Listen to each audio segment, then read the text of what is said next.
And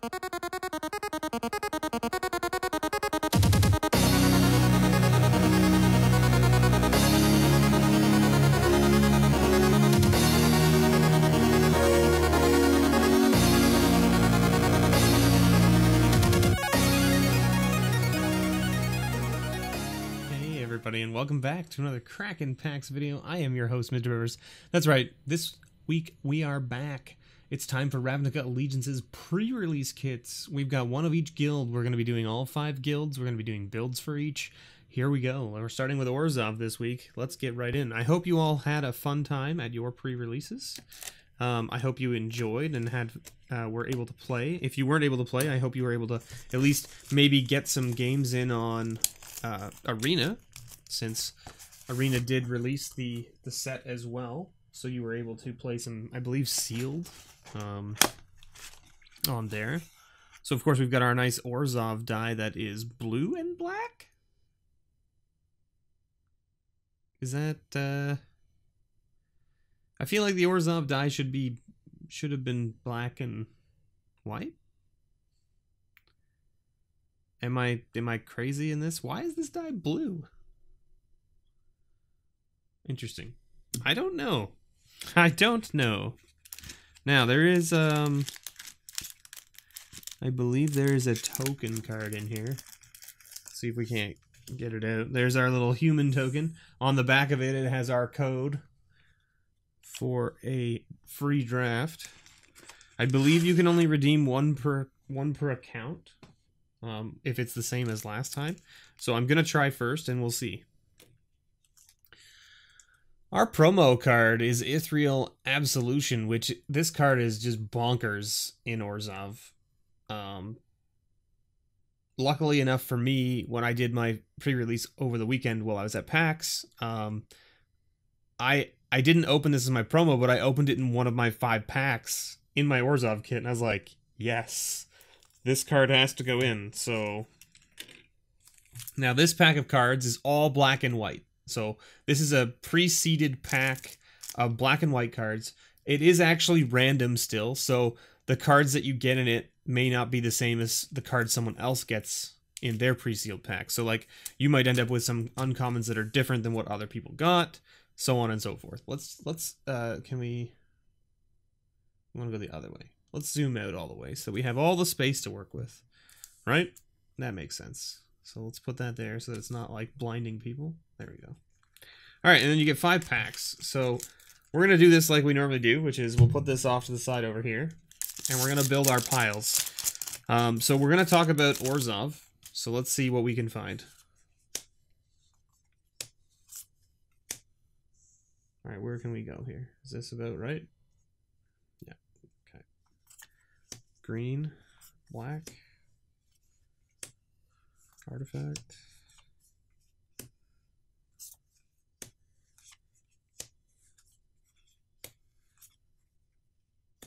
Okay.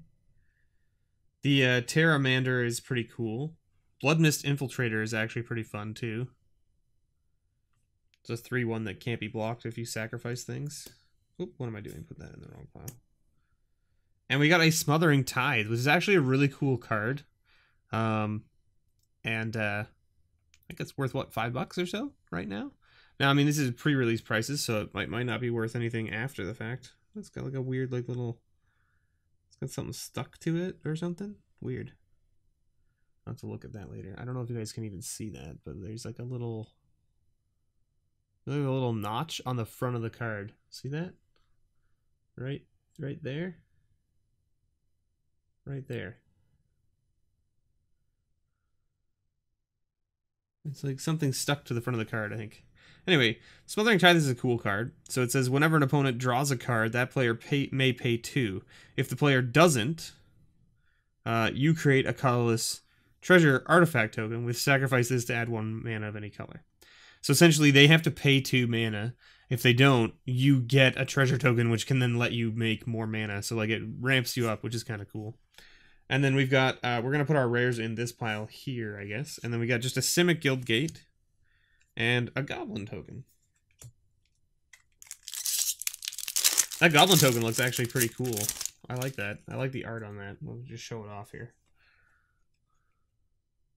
It's pretty cool. It's very like dark. It kind of like, yeah, it's very shadowy. We got a Twilight Panther. Our white is a little bit lackluster at the moment, but I mean, we're only one pack in so far, so we'll see. But I mean, we got some pretty decent red cards, or not red cards, black cards, I should say.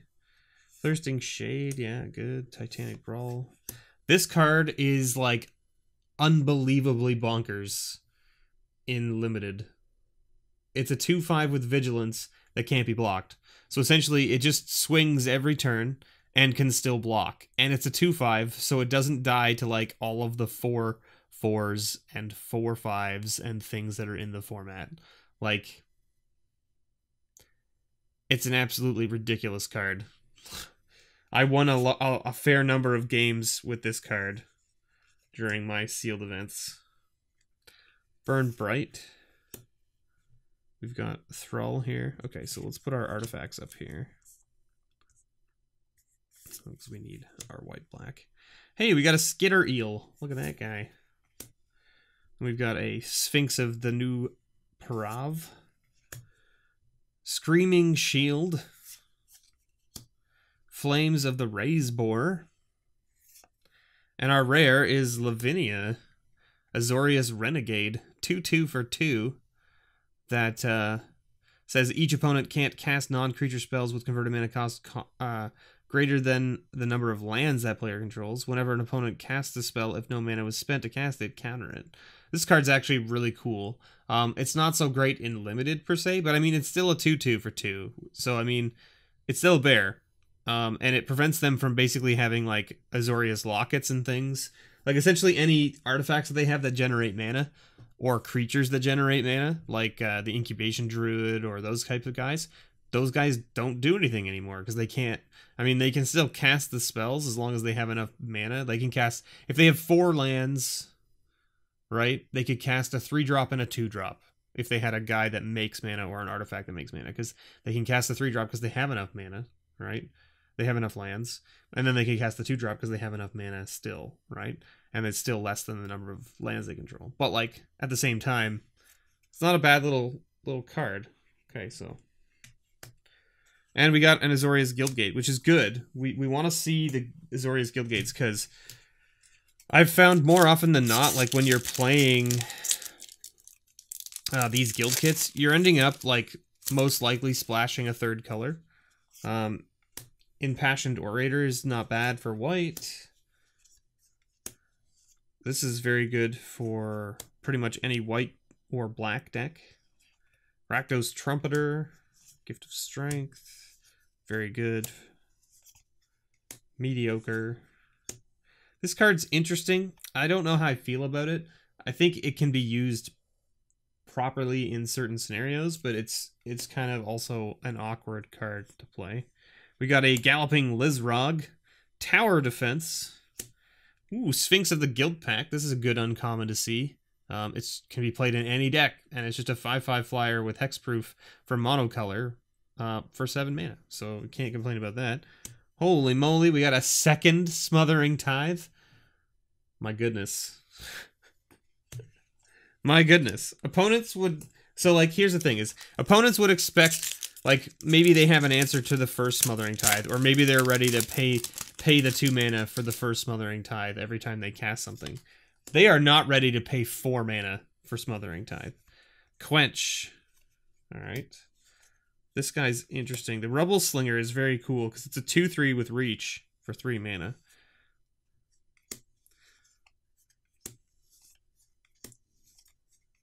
Let's see. What do we got here? Wayfinder is our first uncommon. Clan Guildmage. So there you go. Wilderness Reclamation. This is an uncommon worth $2 right now. This card is bonkers. At the beginning of your end step, you untap all your lands. It just essentially allows you to go all in, like play whatever your big derp is out of your hand. Because at the end of your turn, you're going to get to untap. So you'll still be able to keep up all your tricks, all your counter spells, like you name it. It's crazy. It's a crazy card. And then we got a Bedeck and Bedazzle as our rare, which is not anything super exciting. Target target creature gets +3, -3 for 2 mana. So I mean, it's just like a, it's like a worse Augur Spree. I think that's the one, right? Because the Augur Spree was what, 3 mana, and it did -4, like +4, -4. Then for 6 with 4 and a black and a red, you can destroy target non-basic land. Bezaddle does 2 damage to target opponent or planeswalker. 6 mana to blow up a land, like, but a non-basic land in limited, not very relevant. But we did get a foil copy of Law Mage Binding, which is actually, this is actually a very good removal spell in Azorius, mainly because it has flash. The number of times that people played this against me over the weekend, after I'd already declared attackers, thinking that it would remove them from attacking, was kind of crazy. So like, if I go to attack step, if I go to combat and I say I'm attacking with these, and then in response you say I cast this and put it on that guy, it's too late. He's already attacking for that turn, so it's too late, right? It doesn't remove him from attacking in combat. It just says he can't attack or block and can't activate abilities. So you have to put this on before he gets declared as an attacker or a blocker. Otherwise, it's too late, right? So, interesting thing there. A lot of people not necessarily realizing that that's how that worked. But hey, maybe that's just because they're newer players and they're learning the game. And if that's the case, great, because that means that there's new blood coming in, right? Who doesn't like new players coming into their, help support their game last longer, right? Grasping Thrall's very good card. Our Orzhov is looking not terrible, so there's that. Archway Angel is actually not terrible. We have 2 Terramanders. Holy moly. Oh man, I thought that was going to be a Domri, and I was going to be like, whoa. Okay, so Nikya of the Old Ways, 5/5 for 5. You can't cast non-creature spells. Whenever you tap a land for mana, add 1 mana of any type that land produced. So it's makes a lot of mana for you. Another Orzhov Guildgate. Okay. Ooze token. So if we look at our guild gates, right, we have Orzhov, Azorius, and Azorius. We're probably not going to use these Simic guild gates because we're probably going to end up in Esper. And that's actually okay because we have 2 guild gates that make our blue for us. So we can definitely look at splashing some of our blue cards. Now I'm going to open this up. I normally don't open these because I like to keep the promo card like pristine. But what I'm going to do, just so that we can keep track here, is I'm going to just get a sleeve right away and put it in there so that we don't have to worry about it getting damaged. There. It's pack fresh, and it will remain pack fresh forever, hopefully, is the idea. All right, so we got an Ethereal Absolution. So then we got an Orzhov Guild Locket, Knight of Last Breath, Bloodmist Infiltrator. Okay. Another Grasping Thrall. Holy moly. Okay, good, good. It's fine. Oh, good. We got one of. Okay, we got 2 removal spells at the end. That's good. And another Orzhov Guildgate. Okay. I think you always get a Guildgate in there. So I'm pretty sure, looking at this pool, we're not playing red or green. Because if I look at my red here, it seems kind of lackluster. The flames that raise boar are actually not bad against like the Orzhov and the Simic decks. Mainly because it does 4 damage to 1 creature and then 2 damage to everything else as long as you control a creature. Sorry. Deals 2 damage to each other creature that player controls if you control a creature with power 4 greater. Yeah. So, I mean, it's really meant for the Gruul decks more than the Rakdos decks. But, like, you know, not terrible. A 2/2 cat. Rubble Reading, destroy a land. No. Burning Tree Vandal is very good. It's just a looter. The Gavelhide Goblin is fine in Gruul. That's not so super interesting.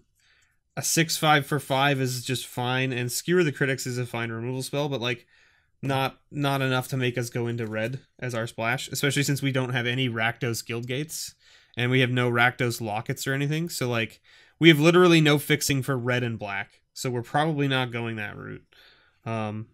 Root Snare, no. Stony Strength is fine. Wilderness Reclamation is a good card. Sheehan Wayfinder, I don't like that very much, to be honest, because it's a 2/1 for 2 that looks at the top 4 cards of your library. You may reveal a creature or land card and put it on top of your library. So now you and your opponent know what you're drawing next turn. So whereas some of the other ones put it into your hand, so now it's in your hand, they don't know what you're drawing next turn, right? So it gives your opponent a lot of knowledge about what's coming up. And I mean, yeah, maybe it fixes your draws for the next 4 turns, but like, or like, at least I should say, it fixes your draw for next turn out of the next 4 turns. So you draw the most important thing out of those 4 cards that you would have drawn over the next 4 turns, but like still, just not a big fan. This card is very good against pretty much any flyer deck. So it's very good against Orzhov because it kills a creature with flying and then deals 1 damage to all the other flyers that they control. So in Orzhov, you generally have a whole bunch of 1/1 flying spirits. So this just murders them, which is good. Tower Defense is not something I would play. Gift of Strength is a fine trick. Titanic Brawl is very good. The Brush Strider is a fine 3/2 for 3. The Steeple Creeper is good in the Simic deck because it's a 4/2 that can leap. But again, so like our green and red, not super strong, especially since if we look at here, it's like, yeah, it's okay. It's not amazing. It's not amazing. And then we have 2 Rafter Demons, and that's it. And then we have 1 rare, right? That can actually be played in double black as a removal spell if we want to, right? So that seems fine. So I don't think we're playing green or red, which I think is the right choice. I don't believe we're playing green at all, so our Simic Guildgates and our Simic cards are going to both go away as well. Alright. Final Payment is definitely playable. Definitely a very good card. So what I'm going to do here is before we look at our blue at all, I'm going to put the blue to the side with our Azorius cards to the side and our rares. This for sure, that not so much. That's a maybe. I don't know if we play both Smothering Tithes, but maybe we do. Maybe we do. And I mean, they help us with fixing, I guess, as well. So there is that, because they make treasure tokens. So let's see what we've got here. So these rares for sure. These are our lockets. These are the maybes. These are the no's. So let's see. 4 mana, 4 mana, 6 mana, right? 3 mana, 1 mana. Let's get that out of the way. 2 mana, 3 mana, 6 mana. So there you go. 1, 2, 3, 4. Okay, so we're going to run out of room here momentarily. 4, 5, 6, right? Okay.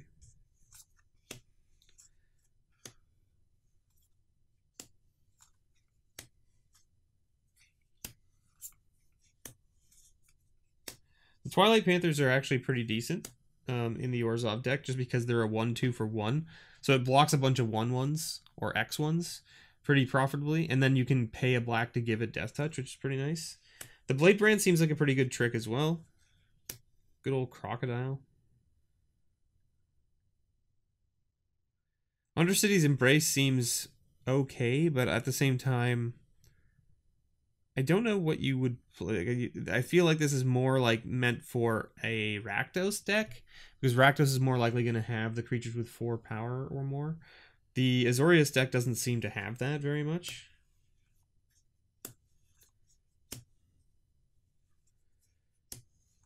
We're definitely not playing 2 Crocodiles, that's for sure. We're not, I don't think we're playing this Rakdos man. He's a 1/3 for 2, which is fine, but it's just not really what we want to be doing. Carrion Imp is fine. We have so many of these Grasping Thralls.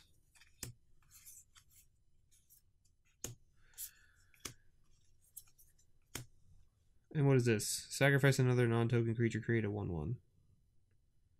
It's interesting. Okay, so let's take a look at what we've got. I think we probably play all 3 of our 1-drops, just because they're pretty decent. Having a 1/1 lifelinker for 1 is pretty good, especially since you can pump it by 1 for 3. This card has actually done a lot of work for me in my sealed pools, mainly because if you pump this twice to kill a 3/3 and gain 3 life, you essentially, it's like a 6-point difference, right? Because you would have either taken 3 damage, but instead of taking 3 damage, you're gaining 3 life, right? So now it puts them back 2 turns if they're only swinging you for 3 damage each turn, right? Because you've stopped 3 damage and you've killed their guy and you gained 3 life. Like, it's not bad. The amount of mana you have to pay to pump it is pretty bad, but it can work out pretty well late game. This guy is interesting. I've never had him really, like, work out for me too much. But, like, with your Afterlife creatures, he's very good.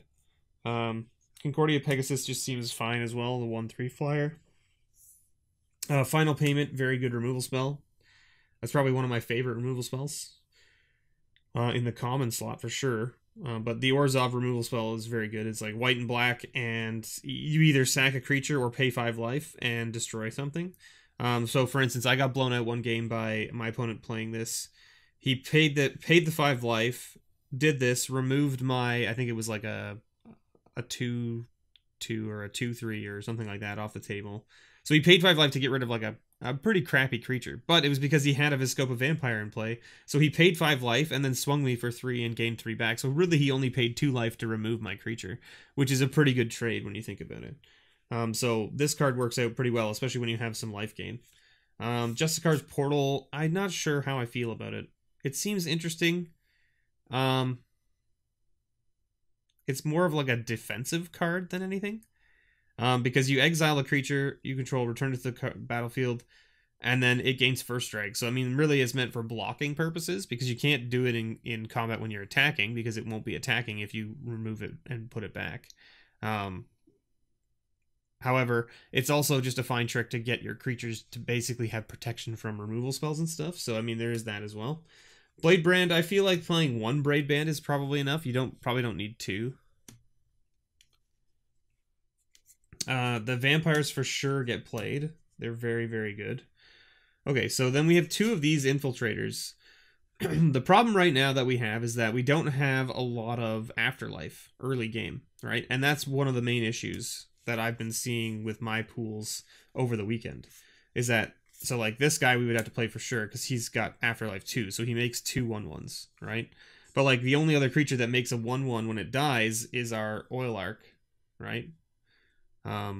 All the others, if they die, they're just gone. And we have no way to return them right now. Like, we don't have one of the Noxious Revivals or whatever it is, or...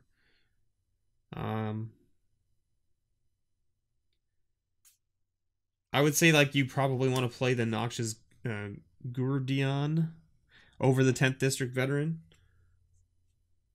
I would think. That's what I'm thinking. Bring to Trial is a fine removal spell, especially if you come up against like Gruul or Simic. 2 Smothering Tides seems like a lot. Maybe you play both, maybe you don't. Let's see here. Carrion Imp seems good. It gets rid of things. The Undercity Scavenger, I saw everybody playing this card. I don't know how I feel about it, because you have to sack another creature, and if you do, you put 2 1/1s on it, which makes it into a 5/5, which is very good, and then you scry 2, which is also very good. I'm just more worried, like, if you don't have something that you want to sack to this, to make, like, if you only have, like, 1 or 2 other creatures on the board, and you sack 1 to this to make a 5/5, and then they have some sort of simple removal to get rid of this, you've now 2 for 1 yourself easily, right? Now you do get to scry, which is fine. And then we have this bird that has Afterlife 1, so it's worth playing as well. These Grasping Thralls are probably one of the best flyers in Orzhov, mainly because when they come in, they do a 4-point life swing. The Crocodiles don't seem like what we want to be doing. There's 3/7s. It's possible that we play them just because, like, we want something to be able to block those big, huge creatures from Gruul and stuff. But I feel like we probably don't want that many 5-drops. I think playing the 3 Grasping Thralls is better than playing the Crocodiles, mainly because they're 3/3 evasive creatures that drain for 2. So I would rather have the Grasping Thralls over the Crocodiles in my deck, especially since we know we have the Ethereal Absolution, which will make the Gruul creatures smaller and make our creatures bigger, that kind of stuff. Watchful Giant, I don't like this card. It's a 3/6 for 6 that makes a 1/1. Doesn't seem great. Doesn't seem great. The Archway Angel, if we have... This is not a bad card if you have a lot of gates. We're running 4 gates probably. Well, it depends. If we have too much here in black-white, maybe we don't even go Esper. I don't know. We'll have to take a look. But the Archway Angel is good. I would say I would only run this card if I'm running 4 or more gates, to be honest. Because you have to be able to have your gates in play to get any kind of benefit from this. And 6 mana for a 3/4 flyer is not what you want to be paying for a flyer, right? Like, you don't want to be paying 6 mana for a 3/4 flyer that does nothing when it comes into the battlefield. Definitely not. Like, it's just not worth it. That being said, the Knight of Last Breath is interesting because it's a 4/4 for 7, but you can pay 3 and sack another creature and get a 1/1 spirit, and it has Afterlife 3. So if it dies, you get 3 spirits, which seems interesting. So that being said, what do we got? Well, like 1, 2, 3, 4, 5, 6, 7, 8, 9, 10, 11, 12, 13, 14, 15, 16, 17, 18, 19, 20, 21, 22, 23, 24, 25, 26, 27, 28, 29, 30. So we have to cut 6 cards out of this. So, like, I think that personally, I think I would cut these Blood Mist Infiltrators. Mainly because we're not necessarily trying to be aggro, we're trying to be sort of mid-rangey. So we would rather not have to sack our creatures just to chip in for 3 damage. I think that's accurate. So we cut those 2, so that's 2 of our 6. I feel like we probably cut 1 of these Smothering Tithes, because I don't think we want to have 2. I feel like if we play this on turn 4, followed by another one on turn 5, our opponent's just going to be like, okay, right? If we were splashing other colors, like if we were trying to play like a 4 or 5 color deck, these Smothering Tides would both be in the deck, no questions. Because essentially getting treasure tokens that can sack and make any color, well worth it. Or if we had anything that like gave us a benefit for sacking artifacts or that kind of stuff, then we would definitely do it. I think Undercity's Embrace is not very good, mainly because it's an instant speed 3 mana that makes them sack a creature. So you're always going to get their worst creature. And unless you have a creature with 4 or more power, it's not going to do anything else for you. And right now, our biggest creature is a 4/4, right? We don't have anything with more than that, unless you sack a creature to the Undercity Scavenger, or if you have your Ethereal Absolution in play with some of your 3/3s, right? So I think that this card is out. Which leads me down the road of like, we don't have a lot of removal, right? Like that is one of our only removal spells, and we're cutting it because it's not very good.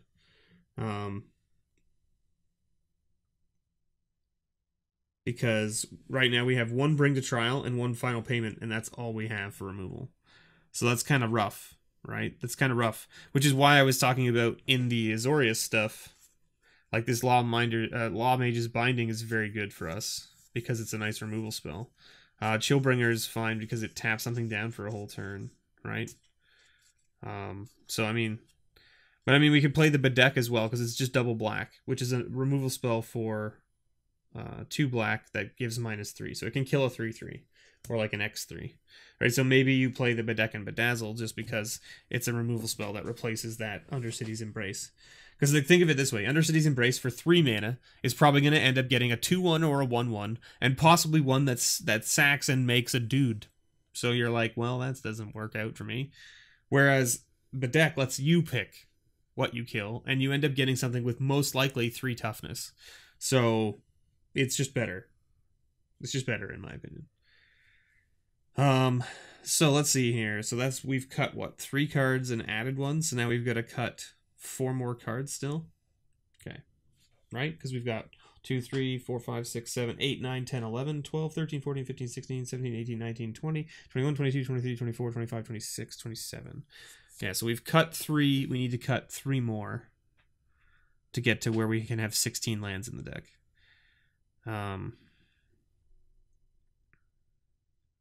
And we might want more than 16 lands. I think we're going to cut this Archway Angel. I think we'd rather have the Knight of Last Breath over the Angel.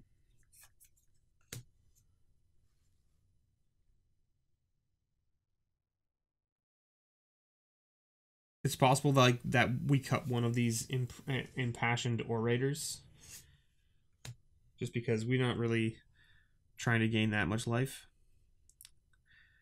This 3/3 for 5 that can block an additional creature and it only gives you 1 spirit. I don't feel like this card is very good. I feel like it's not amazing. I feel like it's okay to stall the board a turn or two against like Gruul or whatever, but like it's just not really great. If it was a 3/3 for 5 that could block an additional creature, right? That gave you Afterlife 2, I would be much more happy with it. If it was just Afterlife 2 instead of Afterlife 1, it would be a much better card. So I think that's where that lands. I think it lands over there. Because I think we would rather have these Grasping Thralls, to be honest. We would rather have 3/3 flyers that drain for 2 than a 3/3 that can block and die and make a 1/1.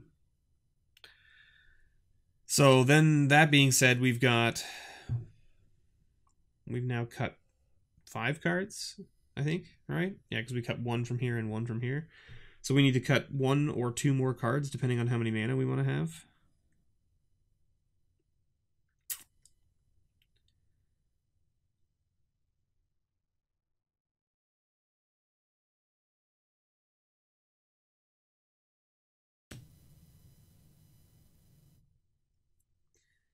It's possible that we just cut like one of the Twilight Panthers, or maybe we just cut the Thirsting Shade because we have 2 of these vampires.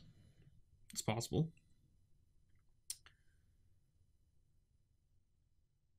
Our curve is kind of a little bit off, mainly because we have like a 7-drop, a 6-drop, 3 5-drops, 3 4-drop, 4 4-drops, 5 3-drops.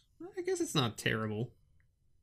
How many creatures have we got? 1, 2, 3, 4, 5, 6, 7, 8, 9, 10, 11, 12, 13, 14, 15, 16. That's a lot of creatures. 16 is a lot of creatures, so we probably need to cut another creature or 2. It's possible that we even just cut one of the Grasping Thralls, just because we don't want to run... Like, we don't want to have an opening hand where we have 2 of these and, like, 3 mana, right? So, you might cut one just because it's not good enough to run 3. Right? Because then what does that give us? 1, 2, 3, 4, 5, 6, 7, 8, 9, 10, 11, 12, 13, 14, 15, 16, 17, 18, 19, 20, 21, 22. Oh, does that put us to 22? 2, 5, 9, 12, 14, 15, 16, 17, 18, 19, 20, 21, 22. Oh. Well, I got over-aggressive, I guess, in cutting. There, 23. That puts us to 23. So now this deck is not terrible, right? But let's look at what our blue could give us that might be better than what we have. So, of course, we've got this, which is just a solid removal spell, right? We have this 4/3 flyer for 4, which would be hard to cast on a splash because it's double blue. So I feel like we probably don't look at that. Now, we do have this, though. This guy is bonkers. He's definitely worth playing. He's a 2/5. Blocks a lot of stuff, and he's unblockable. Coral Commando is not amazing. Terramander's fine. This is fine.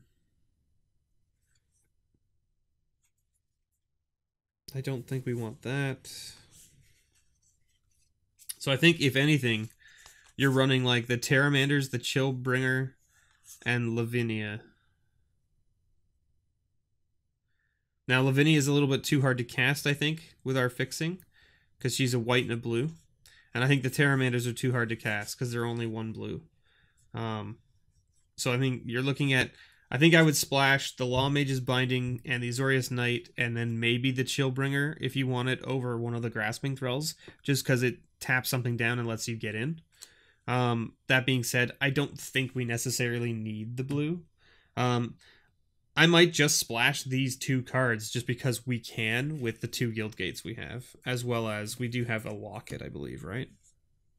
We haven't looked at that yet. Well, we've got 2 Lockets. Okay. Oh, we have this guy, too. I forgot about that guy. I forgot about that Sphinx. The Sphinx is very good. It's a 5/5 flyer for 7. It's just very good. So we have to cut maybe a couple more cards. Maybe we cut this Justicar's Portal. I'm not sure how I feel about it.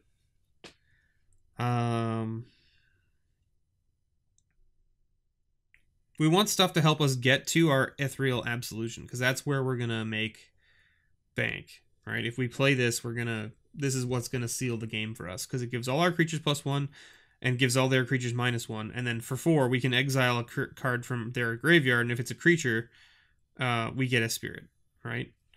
So, and we have the Smothering Tithe to help us play the blue cards as well. So I feel like we probably play the Azorius Knight over one of these Thralls. Right, I think that's a fine cut, right? And then so that puts us, what, 2, 3, 4, 5, 6, 7, 8, 9, 10, 11, 12, 13, 14, 15, 16, 17, 18, 19, 20, 21, 22, 23, 24. So that puts us at 24. We need to cut one more card. Having 2 7-drops is pretty aggressive. I don't know which 7-drop is better. I would say it's probably the Sphinx over this guy. Just because we don't really have a lot of creatures that we were going to want to sacrifice to make 1/1s. Yeah. We don't have a lot of creatures that we mind sacrificing to get 1/1s. Because right now, really the only ones we would want to sacrifice to get a 1/1 would be like the Imperious Olarch, because it gives us 2 1/1s. Or the Miscreant of Obligation, which gives us 3 1/1s then. The Syndicate Messenger, maybe if we use it to like block and then sack it, because then we get 2 1/1s. But I mean, it's a 2/3, so you'd rather have a 2/3 flyer than 2 1/1 flyers. Now that being said, if we had the Ethereal Absolution in play, the 2 1/1 flyers are better than the 2/3 flyer, right? So I mean, you have what, 3 creatures that are okay to sack to the Knight of the Last Breath? But I think we'd rather just have the 5/5 that's pro monocolor, right? I think that's accurate, and it's also just easier to cast because it doesn't cost specific colors of mana to play it. So I think that's accurate. I think that's what I would end up building. This is what I would end up going with, and I would try to stall the game out until I can get to like my later draws. That seems accurate, right? Because then we have what, 1, 2, 3, 4 pieces of removal plus 3 Death Touch creatures. So I think that's a pretty decent amount of like control or removal from the board. And then we have some nice big butts at the top end to like block things if needed, but also get in because they can't be blocked. And we have a lot of flyers, right? We have 1, 2, 3, 4, 5, 6, and then all of our tokens. So we have 6 flyers plus all our 1/1s. So yeah, there you go, everybody. I know this was a little bit of a long video and a long discussion, but I think that's what I would do. Let me know what you think you would do in this scenario. You saw most of the cards. You saw most of the stuff we opened up and we looked at. The Locket would be also an option, like playing the Orzhov Locket or the Azorius Lockets. Those are also options. But it really depends if we need the card draw, and maybe we do. Maybe we do need the card draw. So maybe we would drop in one of the Azorius Lockets to help with fixing, and then also just be able to sack it late game to draw some cards. So, anyway, there you go. Thank you so much, everyone, for watching. This has been a guild kit from Orzhov for pre-release. I've been your host, MrBevers. If you want to help support the channel, I'd greatly appreciate it. I do have a Patreon where you can go and chip a couple bucks my way, or you can even get up to the tiers where you get monthly rewards from me. Things like grab bags, booster boxes, bundles, all that kind of good stuff. If you can't support with a monetary value, don't even worry about it. Thanks for just watching. I really appreciate it. I hope you all have a wonderful day, and as always, may your pulls ever be better.